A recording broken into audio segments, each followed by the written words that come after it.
it's Victoria back with another spoiler-free movie reaction. Today I am joined by my friend Andrew, and we are here to talk about the movie 65. We both just saw it, and also... It was really good. Yep, I thought it was pretty good as well. So we wanted to share our thoughts and views on it with you so you can decide for yourself if you want to see it or not. So, just for starters, what did you think of the movie, Andrew? Well, I'll say it was a very simplistic movie, in my opinion. It was a good plot for something simple, nothing as elaborate as James Cameron's, Avatar or Way of Water. Or Jurassic Park? Yeah, there's been a lot of channels on YouTube talking about how we've been needing a dinosaur horror flick, and I would say that this would be considered a good start for that, but there is definitely potential for bigger, better dinosaur horror flicks in the future. Mm-hmm. To me, it wasn't really like how would people describe if you were in a dinosaur film, expect to see a whole lot of death kind of thing. I didn't think it was along the lines of that in this one, but I definitely like the visual of the dinosaurs. There are going to be a lot of people out there that's going to say, the T-Rex is missing feathers. That's a spoiler, by the way. Anyways, the thing is, though, I will admit I like scales better than the feathers. But either way, I would actually consider this movie more of a survival film than a horror flick, if I must be honest with you. And with the directors of A Quiet Place, what can you expect, in a way? Oh, absolutely. I will say, I was never a fan of Kylo Ren from the Star Wars sequels. He means Adam Driver. Yep, exactly, Adam Driver. However, I think he did a great job in this film, and I think I like him a lot more in this film than I do in the Star Wars sequels. And on my end, personally, I liked him in the Star Wars films, even though those films get a bad rep.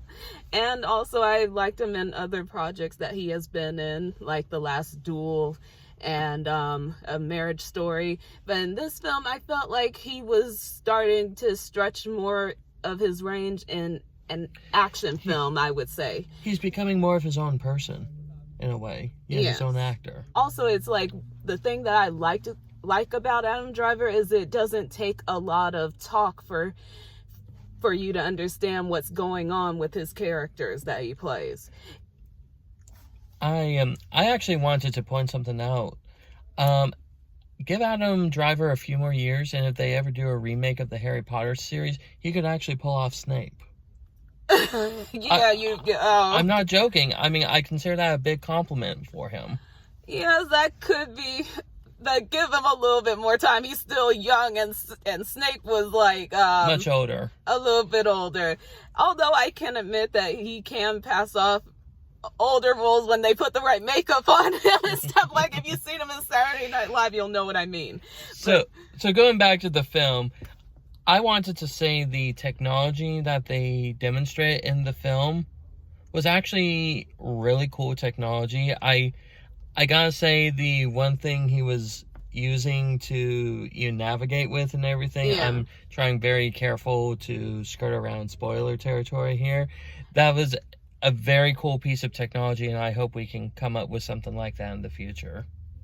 Yeah, I agree. And also the girl that plays alongside him was also really good. I wish I could say I knew her full name, but I think at least her first name is Ariana, and she was really good because she really had to, how can I say, portray so much emotion and so much. She couldn't really say a lot, and also because her character really could only speak one specific kind of language. I won't say what it is. And so Adam Driver's character they were having to communicate in less conventional ways, and I found that I like that. I really like that. With language barriers, it's always an interesting addition to any story, if you think about it, because like in the film, Adam Driver had to figure out how he was going to communicate with this girl.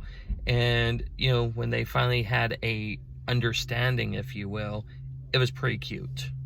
Yes, it was cute, and the connection was digestible. I agree with you on that. You do? Mm-hmm. All right, let's talk about the story of the film.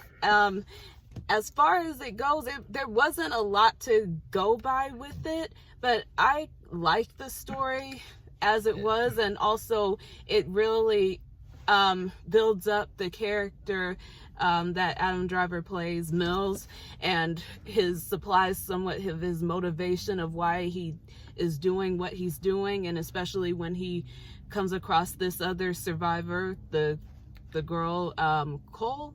Her name is Cole. Yeah, Cone.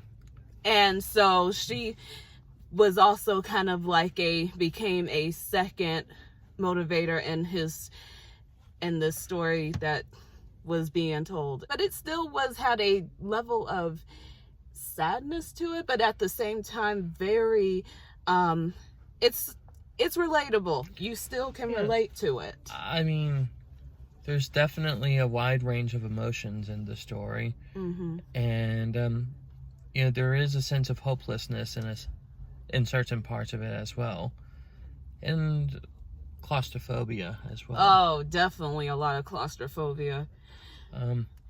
I'll admit, my favorite character was the gun. I thought the gun was really cool, but jokes aside, it's a great survival film. The premise was definitely put together. I will say this: when I saw the whole premise initially in the commercials where, humans coming to Earth 65 million years, I was thinking, how did they make that work? Did they hit a wormhole and they went back in time or something?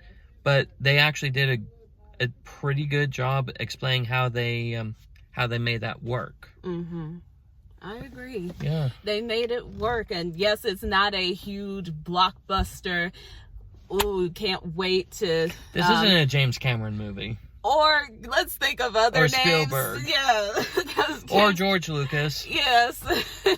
But it was for a film that was sticking to its premise more so than trying to be all out spectacular. I thought it was pretty good. Yeah. So, if you see it, please let me know what your thoughts were on it. And if you want to see me in more of the videos in the future, just let Victoria know. We would love to have you again. What? Yes. All right. Well, I think we're good then. All right. Well, thank you guys for watching this video, and hopefully we'll see you. Come on, Fizz. Okay. And hopefully I'll be coming back next time with my next movie reaction, which will be on Shazam, The Fury of the Gods, hopefully. So I'll see you guys then. Until then, I hope you all have a wonderful day, my lovelies. Bye. Auf Wiedersehen. Hey guys, it's Victoria. I just realized something when I got home, that me and Andrew didn't give you guys our ratings for 65. So since Andrew isn't here now, I'll just give you guys both of our reactions, or both of our ratings on the film. So for me, I would have to say, on a scale of 1 to 10, I give this movie a 9, actually. I really liked it, and I felt like it wasn't trying to be some big blockbuster thing. It was mainly telling a simple story in this setting where dinosaurs are involved and are around. It wasn't trying to be something like Jurassic Park or any other kind of dinosaur movie that gives you an explanation, or feels like it has to give you an explanation of why this is happening or how could that happen kind of deal. So I really liked it. So, and Andrew, he told me that his rating was on a scale of 1 to 10 is a 7 out of 10, because he thought that there still could have been some more put into it, but he still enjoyed the film for what it was, but there was still other things that could have made it even more like a, oh yeah, this is definitely a go-to and all that, or at least that's how he would describe it to me. But he liked it. He did tell me that he did enjoy the film for what it was. So with that being said, thank you for joining me, and I will see you guys on my next movie reaction. Bye.